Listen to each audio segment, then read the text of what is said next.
Livermore Live Music presents Spotlight, shining a light on Livermore's incredible music scene. Here are your hosts, Rob Allen and Kevin Snyder. Hey, welcome everybody. We're here at Advanced Creative in Livermore, and today the spotlight is on Two-Day Town. We've got a bunch of people here. We're going to talk about Two-Day Town and all its glory. You know, there might be a few people in the audience, Kevin, I don't know what you think, that aren't sure what Two-Day Town is. So I think it's worth just setting the stage real quickly. That Two-Day Town is a music festival that's held on a Friday, Saturday, and Sunday over the last complete weekend in April. And they hold it every year up at Lake Del Valle Regional Park. And it's a music festival, and there's music and love and nature and laughter and friends and more music. They did ask me to do a public service announcement at the beginning of the episode. So if you're up at Del Valle for Two-Day Town, or even if you're just up there, whatever, remember that you can't run through a campground. You can only ran through a campground because it's past tense. Oh. You know what I did forget was my button board. You forgot your wah, wah, wah, wah. Yeah, I have to do that. So today's a special spotlight episode. We have a whole bunch of people to talk to. What we're going to do to get started is go around the table real quick and get everybody's name and kind of your role or your title as far as Two-Day Town's concerned. So let's start with you. Yeah, my name is TJ Tyler, and recently elected president of Two-Day Town. Awesome. I'm Mark Claren, and I'm the guitar player for the Bacchus Brothers, and volunteer, and also I organize FebFest. Yes, awesome, which we're going to talk about a little bit. And I'm Linda DeChambeau. I'm a volunteer, and I'm also appointed by the East Bay Regional Park District to the Parks Advisory Commission. Outstanding. And I'm Terry Burley, a guitar picker and vocalist for the Living Water Band, and all-around flunky for Two-Day Town over many, many, many years. Awesome. Well, and then that's a good segue to, let's talk a little bit about the history of Two-Day Town. I really don't know that much about it. I read what's on the website, but somebody who's like real familiar with how it got started, it was back in like 1999 or 2000, is that right? Terry, you're nodding your head like you know. Well, I'm kind of gray on some of that. It's gone so far back into the past. I think we've been playing around with this thing for about 20 years. And I remember the first time that we heard about it was one of our band members was in the bank when James Benny showed up in the bank, and they started talking a little bit because they were in a long line and things were moving slow. And James said, you know, I'm starting up a music festival. And Mark, who was standing there, he said, really? Well, we're in a local Bay Area band, and the rest is history. We've been plunking gospel folk grass for 20 years out there. Yeah. Were you at the very first one? I personally was not. I missed that one, but soon after that, I made up. I hope for we it. talked to somebody who was at the very first one. I'm sure we will. We have more people coming in later this afternoon. So, yeah. Another thing, does anybody know why it's called Two-Day Town? I mean, where did the name come from? Because it happens over 3 days, although it's 48 hours. Yeah. Say again? Or more. Yeah, right. Yes, or more. I think we have to wait for other folks to enter that one. I know that the original name was Festival del Arroyo. Yeah. And so it wasn't originally called Two-Day Town, but I don't know why it's not called 3-Day Town. Yeah. Or 7-Day Town or whatever. or whatever it ends up being. Mark. I did want to make a comment about Two-Day Town because it is indeed a music festival, but it's also really a family camping festival. And I just want to make sure that, when we're talking about Two-Day Town, it's more than just music. Not that that's not a great thing on its own, but there's lots of other killer things that are going on through the whole weekend. You're absolutely right.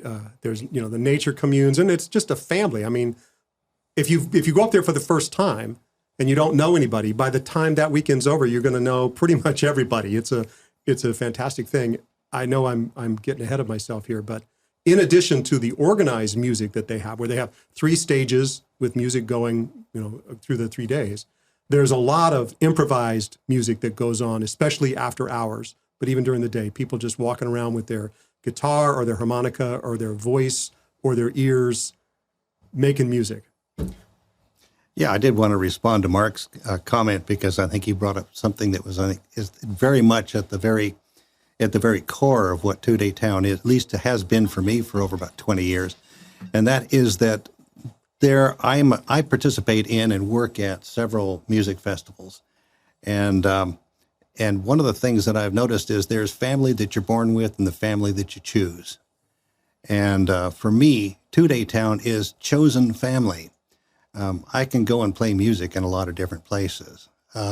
I stand in front of a bunch of people as we have over the years, but there's just something about the family of Two-Day Town. I think one of my favorite vision, I remember, is one of the weekends that was absolutely bright and sunny and warm. And one of the things I noticed was the little people, the children that run around that lawn. Everybody's watching out for them. Their parents certainly are, but so is everybody else. And I've seen little people, and you've seen them too, you guys and gals who've been involved in this too. Mm-hmm. They're rolling down that hill. And that's the enduring image I have is these children. I call it hot and cold running kids. They're rolling down the hill, having a wonderful time, absolutely safe, absolutely watched over. It's when people say family friendly, Two-Day Town is more than that. Yeah, and it's amazing how many people you talk to now who are in their mid-20s or early 30s who say, yeah, I mean, I've been coming to this for 15 or 20 years, and they used to be the little kids rolling down the hill. Now it's their kids rolling down that hill. Linda, you were going to say something about the campground, the facility, the site where it's held. Yeah, well, Del Val, as people know or maybe don't know, East Bay Regional Park District is one of the greatest park districts we have in the country, and there are over 75 parks and over 125,000 acres of land, of which Del Val is one of them. And I think Del Val is a real jewel. With it's tucked down there in the hills, and even as an appointee to the East Bay Regional Park District, I'll be honest, until Two-Day Town, I didn't know about Del Val. And so it really gets people out to see all of these parks and to really understand and see how big and broad these nature areas are. And as Mark said, there's a lot going on during the week. And it's not just about the music. We do have, outdoor getting families out in nature, and we have nature walks, and we have recycled arts and crafts, and we have we're doing outdoor fitness. We're doing yoga on the beaches and massages, and it's just such a precious way to really get out and enjoy the parks and to see a park that you might otherwise never even head out to. Right, yeah, and it's important. I'm glad you guys brought all this up because it's so much more than just a music festival. And music is a huge part of it. Maybe it wouldn't happen without the music, but there's so many other things going on. If you've been there before, you know what we're talking about. If you haven't been there before, you think we're snowing you, but we're not. Just go up there, for one day or the whole weekend, and you'll be hooked for life. Hey, Mark. I was going to say that don't forget the quilt patches, but also I just wanted to just sort of really quickly mention that my first experience with Two-Day Town was, somebody talked me into playing, and the band Ray Merrill's mother passed away, and so she couldn't make the gig either. So he couldn't make the gig, so I just did a solo set, didn't do any of the camping things, but it was the eye-opener for me, was just going, and I played on the stage and I hung out a little bit, of course, I didn't just roll in, roll out, but that was what convinced me that next year I'm going to camp, and I've been doing that ever since. Right. Ray Merrill, of course, is the drummer with the Bacchus Brothers. Correct. And the Bacchus Brothers is one of the premier bands here in the Livermore area. You also play at Two-Day Town pretty much every year. There's a spreadsheet that's available on the Two-Day Town website that shows who played which venue, I think dating back to the first Two-Day Town. And I'm not sure that Bacchus Brothers were there the first year, but you've played 15, 16, 17 years there? Something like, so many years I forget. Yeah. And TJ, in his, not wanting to thump his own chest, didn't mention that he's also the bass player in the Mondays, another incredible band here in Livermore. And you guys have also played and headlined at Two-Day Town a number of times. Yeah, we first went up, my son was 2. He's now 19, so I have to do the math. We had been 12. playing the coffee shop circuit, and Tom Thurman happened to be at Panama Bay one night and saw us playing, and I guess they had a band that dropped out because they wanted to be paid, and we didn't want to be paid. We just want to come hang, and so Tom got us in, and we've been up there ever since. I think we've played all but 1 year, but even the year we didn't get selected to play, we went up anyway because couldn't miss it. Right. Tom Thurman, we'll meet him later today, one of the main organizers and long history with Two Day Town. And TJ, you just said another thing that I think is important for people to know is all the bands that play up there and almost all of the staff, the people who are taking tickets, they're all volunteers. Nobody's getting paid anything to do this. And that's what a love fest the thing is. People do it because they like the sense of community and the fun that they have over the Two Day Town weekend. It's also worth noting that although Two Day Town is an event that happens every year, which everybody looks forward to for a long time forward, in a sense, Two Day Town is an ongoing year-round process in Livermore because I mentioned them earlier, but there's Two Day Evening is an evening of music that's held in the fall, and then Feb Fest is unsurprisingly held in February. But that's a 2-day music festival that's held at our place here in Livermore. And those are fundraisers for Two Day Town. So they're fun events and full of music unto themselves, but it's part of the ongoing process. As soon as Two Day Town ends 1 year, the committee the next day wakes up and starts planning for the fundraising and for the next Two Day Town after that. Yeah, it's I think one of the things, some of these events were born out of necessity, like the fees and the expenses go up every year, and we try not to pass that on to the paying attendees. But almost more than that, it became like, I just want to get together and hang out with some of these folks again. Right. And so the opportunity, frankly, to have an evening town, to have a Feb Fest, even if we didn't have to, do it for financial reasons, we'd probably do it anyway, just to get everybody together. Hey, talk a little bit about what it takes to put the festival itself on. I mean, you've got this stage, and then you have the cafe stage, and then all the people that have to be organized. Talk about all of the things that go on behind the scenes that a lot of attendees probably don't appreciate. Yeah, I would say as recent president of Two Day Town, I had no idea how much really went into it. I worked 45 minutes, one 45-minute set every year I went up, and that was it. But it takes a sea of volunteers, everything from just parking and logistics. The interface with the staff at East Bay Regional Park every year is a multi-month, multi-engagement process. I think this year we've been up at the park 2 or 3 times meeting with multiple folks, touring facilities, making sure everything's good. Do we have the porta potties where we need them? How is the stage going to be installed without damaging the grass? How do we ensure that only people with wristbands are in the area and that everybody's safe? It's a 24-hour operation, staffed by volunteers, and I would say every year we continue to step up our game more and more and more. But it goes far beyond just when people roll up there and set up their tent and then leave. There's a lot going on before and after. And one of the big things, we pride ourselves on being a leave no trace event.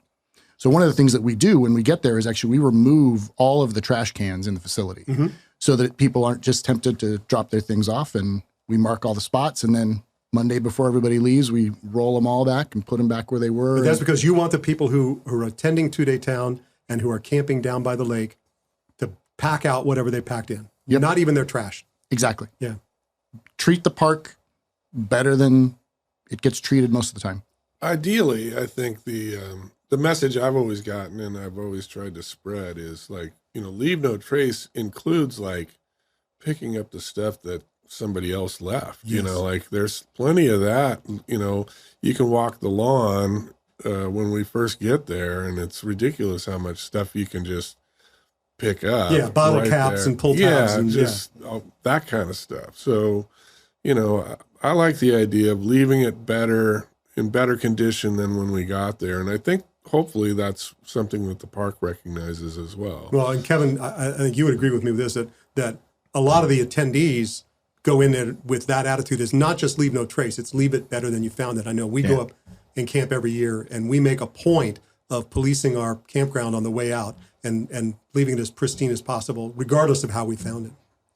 Linda, I don't know if you can talk a little bit about what it takes from the Park District side to support an effort like this. We know it's not a trivial thing to host 2,000 people or 3,000 people, however many show up, descending all on the regional park all on one weekend. Well, I don't serve in a day-to-day park role. There's a park manager there who these folks are going up and meeting with on a regular basis. I work more on the sort of policy side and report directly to the board of directors. But, I think it's important for staff who's out there all the time to have some communication and understanding of what's going on. And I think there has been in the past been a disconnect. And I'm very impressed with the amount of work that's gone into to engage them and to communicate with them and to put in some checks and balances, because I really believe there were some things in the past that maybe were not correct or correctly reported. And I think going forward this year, I've seen people really being impressed and stepping up with doing, check-in, check-outs, daily morning, tailgate meetings. There's a lot of work going into making sure that the staff is more comfortable about what's going on. Right. And even the opportunity to maybe be more of a community with the park and maybe doing some volunteer days with them.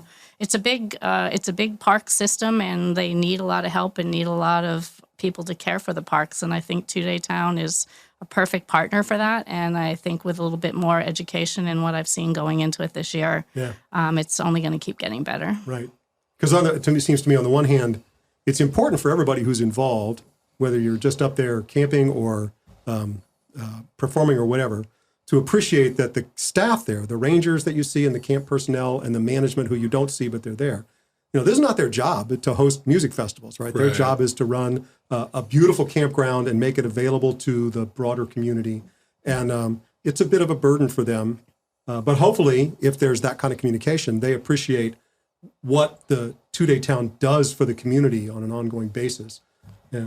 I think we had a real great opportunity, a very timely one, where we just celebrated our 85th year anniversary at the East Bay Regional Park District. And a lot of that celebration included outreach opportunities to get more people in the parks that might not go there otherwise. And that was the big focus, to celebrate that. And I think the timing is perfect that Two Day Town has been doing that for more than 20 years. Yeah. And we tie right into what they have tried to not only celebrate, but to encourage more multi-generation, more diversity, more health and fitness, more environmental education. And we do all of that. So I think the timing is good. The education from both sides is perfectly timed. I agree. If the communication is there, the goals of Two Day Town and the goals of the park are closely aligned. There's a lot of overlap there where everybody can benefit as long as there's good communication. Absolutely. Yeah. Hey, let's shift gears a little bit here. I'm going to put people on the spot, but think about like the funniest or the weirdest thing that's happened to you at Two Day Town, or if not and tell us a story here that you think is funny or interesting about some off the wall, oddball thing that has happened to you or you've been involved with at Two Day Town. I've got one if nobody else does, but I'll save it for a minute. I'm afraid. I'm very afraid. Yeah. This is very scary because while I, it's a family affair, it's all the things we've been talking about. And actually, I wanted to mention that Two Day Town is a family. It's my extended family. It's a family of people that I choose to hang out with and love and all that. But we have grown up a little bit. I think we've had some crazy times, years ago as we were first kind of getting this thing kicked off, right. And some of the things we were doing, I was actually a little bit freaked out about myself. So I'm not sure I want to really. You don't have to tell us the details. Tell us the details of that, but it was it had to do with a fire, and I just I was just like, man, are we sure this is okay? Like this this doesn't seem right, and so as now that I'm an adult. And debatable. Yeah, right. Yes.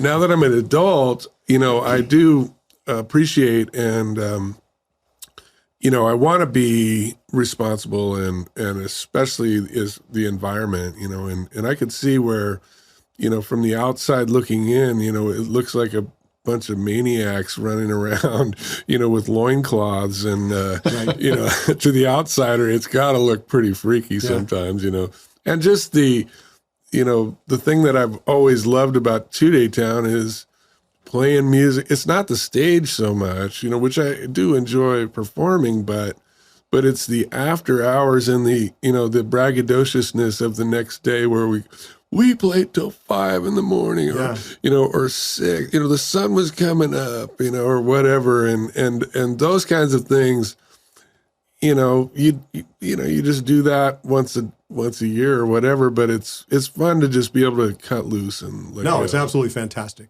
And it can be done responsibly. I mean, we can still have those kind of after hours things that are fantastic jams, but do it in a responsible and adult way. But I know, Kevin, I hope you'll back me up on this. I will. Our best experiences at Two-Day Town, are not performing. They're wandering around with a guitar from campfire to campfire. Absolutely. Yeah. For sure. And meeting new people. Right. Yeah. And performing with people that you've seen on stage or you've seen them play here or there, but you never had a chance to jam with them before. And by the way, another thing that I love about those is a lot of people who aren't in a band and they don't go out and play or perform regularly, but they get that opportunity here. They get to go to these campfire jams and they're not shy about stepping up and, if you know the words of the song, sing along, or, we'll play and you sing, and a lot of people just dive right in, and it's, Absolutely. I dig it. Now, that said, I mean, there is a centerpiece to Two-Day Town, which is the main stage. And so, I mean, that's an undertaking unto itself, I'm sure, to put that together. And I mean, I don't know if either of you can speak to it very much, but the PA system for that, I assume, is quite a challenge to put something like that together. Yeah, I mean, I'm always impressed watching it go in. I know there'll be some other folks coming in to speak more about that, but when they start to do the installation on Thursday, you're like, are they going to finish this in time? Because there's a lot to go in. But I'll be honest, the first time that the Mondays played there, we couldn't believe the stage we were getting to play on. Uh-huh. The sound system is the first time we'd ever had like a monitor mixer separate from the front of house guy. Yes. And so there's these things that sort of open your eyes, and you can definitely tell when new bands come in and they're just sort of like, there's a guy that's going to adjust the levels for me. Yeah, that's amazing. And so the quality is top notch.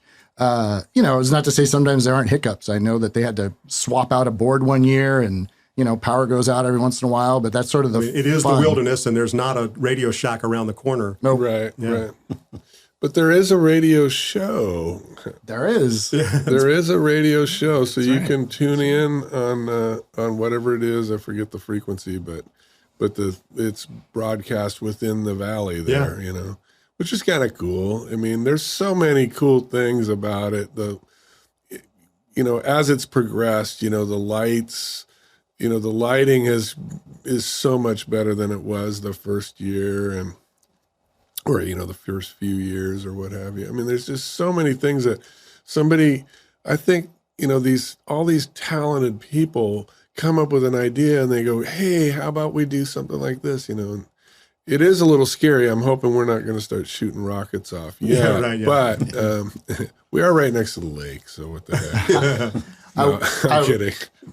I will also add, we use, and I know I'm not the only band, we'll use that as like the one time a year we're going to do something super special. Right. It's like the audience is right, the environment is right, the lighting is great, you want to videotape it. And so like this past year, we had a 3-piece horn section with us, and it was off the hook. Killer. It was so much fun. So, in fact, I would say so. And we had Mark and Ray Merrill on the show a couple months ago, and this was one of the things we talked about is, and I don't think it's just a few bands. I bet it's most of the bands that perform up there. To them, certainly to us, Two-Day Town's the high water mark, and you kind of gauge how you're progressing as a band by your ability to perform at Two-Day Town. And one of the things that I think about Two-Day Town is the relationship between it and live music in Livermore in general, because the two things are mutually supportive, right? I mean, there's some bands that play around Livermore, they're really good bands that they don't do Two-Day Town, but a lot of them do. And so we all kind of know each other, and we all want each other to do well, but we're competitive, and we see the Mondays do some incredible thing, and we're like, all right, next year, we're going to do that. But I think it raises the level of music around the community, and it also creates these interrelationships between bands and these friendships that are just part of the unique culture of the live music scene in Livermore. I guess there's probably a few other places in the United States that have something analogous, but I don't know where they are. So having said that, does that mean we're getting a horn section this year, Rob? Yeah. As soon as you learn to play that trumpet, man. Awesome. There's that. I was thinking New York Philharmonic. We're going to have them back as that. But you had Red something. I did want to say another thing that sets this one apart from a lot of stuff that happens in this area is the deep focus on original music. And that, I think, is really important. And, I feel bad. Sometimes there's a lot of great, well-known bands in the area, and they're not a regular part of Two-Day Town. And partly when the submission process, when people apply to perform, the deep desire to encourage and support the creation of new music, and frankly, the number of venues and wineries in the Livermore Valley that host live music that's original is unprecedented. Right. Off the hook, and it increases every week, every year. Yeah. That's an excellent point. And I just wanted to really quickly just mention that you're right. I mean, the Bacchus brothers, we feel like it's a forcing function. We're always working on something, and like a new recording or this or that, and writing new material or something. And it forces us to finish that and get it ready for Two-Day Town so we can, perform it, and hopefully people don't throw stuff at us. Quite the opposite. Hey, we want to welcome Cheryl McDonald. Cheryl, hi. Hi, Cheryl. Hi. Welcome. So tell us quickly, actually take as much time as you want. What's your title or your role at Two-Day Town? Well, at Two-Day Town itself, I'm the volunteer coordinator. It keeps me pretty busy throughout the event, but I still have a lot of fun and enjoy the music as well. I also put on Evening Town, and I coordinate and have people under me that help me staff the kids. I shouldn't call it kids. It's actually kids of all ages activities, the family activities. Oh, so Terry, that would include you. Yeah, he can go. Terry can definitely be there. That's good. It's nice to have permission. Yeah, you're one. I mean, Cheryl is really one of the core people in the Two-Day Town governance group that just keeps it going year in and year out. And we see you all over Two-Day Town, just running around doing things. And, I think if it wasn't for the small number of people like you and TJ that put all these hours in year round, something like Two-Day Town couldn't happen. It's true, but I think TJ would probably agree. But for me, with the volunteers, it's a labor of love, and Evening Town's a labor of love. Yeah. I mean, Two-Day Town it's a family, as everybody has already mentioned here. Why not do it for this community? So, at a typical Two-Day Town, how many volunteers do you have up there over the course of the weekend that are sort of behind the scenes doing things or taking tickets or watching the gates or whatever? How many people is that? About 250, 300 people. So I have 400 spots, but some of those areas are 24 hours. So they're working 12 to 4 and 4 to 8 in the morning. And we say, wow, thank you so much. Right. And I suspect that a lot of people who go up there had no idea that there was that many people involved, all volunteering behind the scenes just to make the thing happen. It's true. And you wouldn't know. And part of that is good and part of that's bad because we need the volunteers for sure. But to have people realize that Two-Day Town is running so smoothly is also to our benefit. Like I have very few problems and I love that about Two-Day Town because if there's a problem, the family's taking care of it. Yeah, yeah. I was going to ask this. This is a kind of an off-the-wall question, but you might be in the best seat to know about this. So, talk about like, have there ever been any emergencies or unforeseen circumstances that you've had to deal with on the fly up there that nobody had really thought of or planned ahead of time? There have been, but the fact that you don't know about them is a perk. Right. We don't want people to know about them. We wanted to extinguish them quickly, and there haven't been anything that's been serious, really. But the fact that you don't know about them and people don't know about them at Two-Day Town, that's what we want. We want it to run smoothly and to take care of a little problem and put it out. I don't know if people will get the reference here, but in my mind, I always think of Two-Day Town as being like, it's a little Woodstock, except we didn't need wavy gravy. So I think everybody over 50 understands the Where's my reference. cell phone? Everybody understands. Who's wavy gravy? And are we having a turkey here or what? Hey, we can't have a spotlight episode without taking a break and doing bad joke pass around.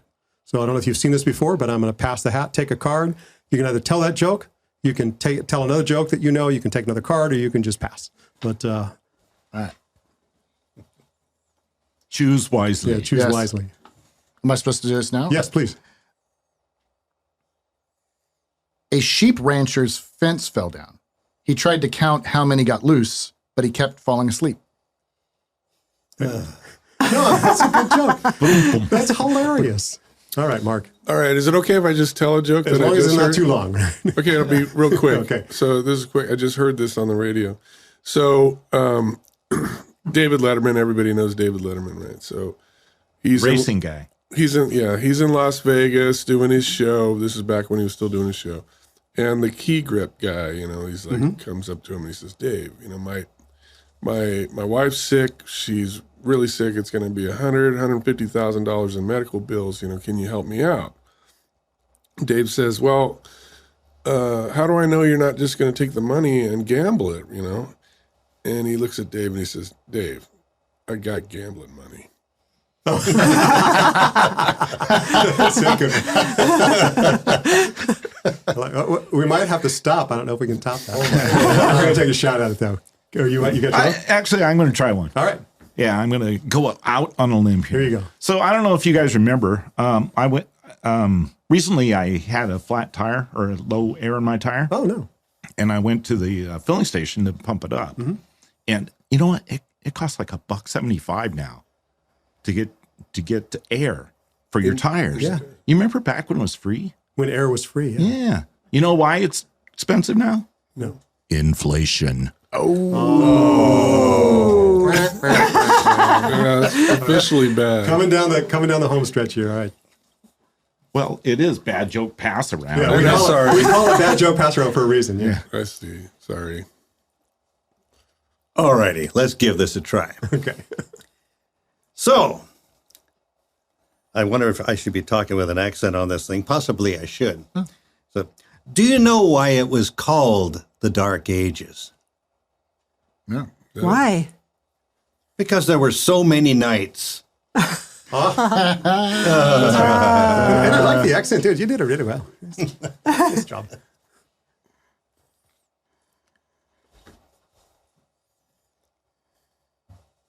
I hate it when someone says my shoes are on the wrong feet. They're only feet I have. There you go. And I don't think I can add to any of that, so I'll just call it in to bad joke pass around. Yay. Yay. There's an improvement to everything. Yeah. Let's talk about Two-Day Town 2020. There, as it turns out, I think a lot of our audience knows, maybe a few of them don't, but there wasn't a Two-Day Town 2019. It was just a hiccup, and it was we were unable to put it on. But so Two-Day Town 2020 is coming up. It's the first time we've done it in 2 years. Got expectations? Do you? We were chatting a little bit earlier. Does anybody know anything? I don't, about how ticket sales have been going. We're going to have this usual crowd up there. What are our expectations for Two-Day Town 2020 after taking a year off? I think in many ways the expectation is that it's going to be the Two-Day Town we've always come to know and love, but maybe a little smoother and a little bit more well understood and pre-documented. But we're going to have the main stage back where it was, and we're going to have volunteers, and we're going to have musicians and bands. There's going to be a lot of construction going on, so the normal area where we would do our morning cafe stage is going to have to be relocated. It's going to be at the same location as our nap time stage. Oh, okay. And we're going to have a lot more parking challenges. This is definitely something we want to make sure everybody's aware of.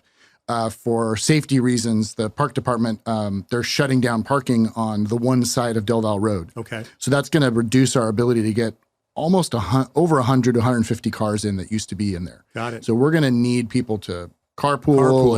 And be very conscious and think about how they're getting themselves up there and not going back and forth and just saying, oh, I'm going to go back for the night and my wife will stay there in her car. Like, we need to make sure that folks are taking care of it. But it's going to be Two-Day Town. Yeah. I've seen the lineup. I know it's not finalized yet because there's always a band can't make it and you have to swap someone in. But basically I've seen what the lineup's going to be, and like every year. But the music is just going to be fantastic this year. I'm so looking forward to it. Yeah. And while you're speaking of music, because we keep talking about music, one of the things I love about Two-Day Town is actually the diversity of music. So it's not like, when you think about a bluegrass festival, it's all bluegrass, which is nothing wrong with bluegrass. I love bluegrass. Right. My dad played the banjo and blah, blah, blah. But I love the fact that it's diverse because it just keeps it more interesting. Yeah. Yeah. You got funk and reggae and straight ahead rock and roll and country and gospel. Yeah. And bluegrass. Yeah. Yeah. And bluegrass. Yeah. And bluegrass. Hey, do you know the difference? Do you know the difference between a banjo and an onion? No. Nobody cries when you cut up a banjo. Ooh, that was a bad joke. I thought we were done with the hat. You just couldn't skip that. Well, I didn't take my turn, so I felt like I could. Okay, hey, do you know how you tell one banjo song from another one? No. By the title. Oh, that's Terrible. All right, I'm done. there is some excitement too. We just had a volunteer party, and the volunteer party was it's sort of like the Evening Town Feb Fest without the bands and all that, but it's a chance for people to get together and they start signing up. And there's a lot of excitement coming for Two-Day Town this year, and they're already talking about the TJ brought up the limited parking or a little bit of hindrances and how they're going to start carpooling together. Yeah. Well, that's environmental. That's what we do. Mm-hmm. Right. So we're leaving no trace. We're also bringing less cars there, hopefully, but by having people carpool. But there's a tremendous amount of excitement for this year. Yeah, people will figure it out because they just love being up there so much. Yeah. And how do they get there? They'll do it. Shove the tents in there and all that, or instruments in there, and they'll get there. Right. There's always Hal. He rides his bike from Bart. He's an amazing dude. There's another guy that rides his bike from Pleasant Hill all the way out there with all his gear. Impressive. Wow. No, his tent and everything. Yeah. Hey, I want to thank you all so much for participating in this. It was kind of a open-ended discussion, but I think this has been great. It's just fun to think about the coming Two-Day Town, to remember the ones in the past. Last chance, though, I want to go around the table, and if there's a last point you want to make, something you wanted to talk about that I didn't bring up, last word. TJ, anything? I would say share Two-Day Town with your family and friends that you like. This place is not a big advertising thing. It's word of mouth, and it's, if we're each other's people and you got some other people that you think would be great to bring them and come and have them be part of the fun. Awesome. Mark? I agree with that statement. Awesome. Kevin? I have some friends that are coming up for the first time this year. So hopefully there's some new blood is coming up there. Yeah. And, So be nice to him. And don't mess it up. I'm always nice to them. And are you going to invite him to the snipe hunt on Friday? Yes. Okay. Perfect. I thought we weren't supposed to talk about that. Like Fight Club. Cheryl. So involved in the volunteer, if you're interested in volunteering, we have a hotline you're welcome to call. I'll give you the number. It's 510-418-4707. Say it again. 510-418-4707. And you will just be absorbed into this wonderful family. If you're new, you'll be absorbed in. You won't know anybody or new to people, and you'll leave knowing hundreds. So I think it's the best event around. And am I correct that volunteers get a free pass, a free ticket to the event, right? They do indeed. So it's a perk in itself right there. You bet. Terry, anything? Yeah, one of the things that crossed my mind is that unlike other music festivals, this one is participatory. Did I say that right? You I did. think I did. And the whole emphasis is to bring people together, and that includes in playing music. Mark has made great allusions to the evenings where we get together and play until nobody can play anymore. But there's other opportunities during the daytime, and people don't feel shy necessarily with dropping by, and they'll say, well, if you got an instrument, bring it. One of the things we do on Sunday morning is exactly that kind of thing, but it's more organized. And a bunch of us have been leading this for quite some time, but we call it the Gospel Hour. It's a throwback to old sing-alongs, and we've had as many as 100 people out there, and people come there with bring a guitar, a mandolin, a ukulele, whatever, and come and play along and sing along with us. And people get amazing harmonies. And it's all because the family brings the music out.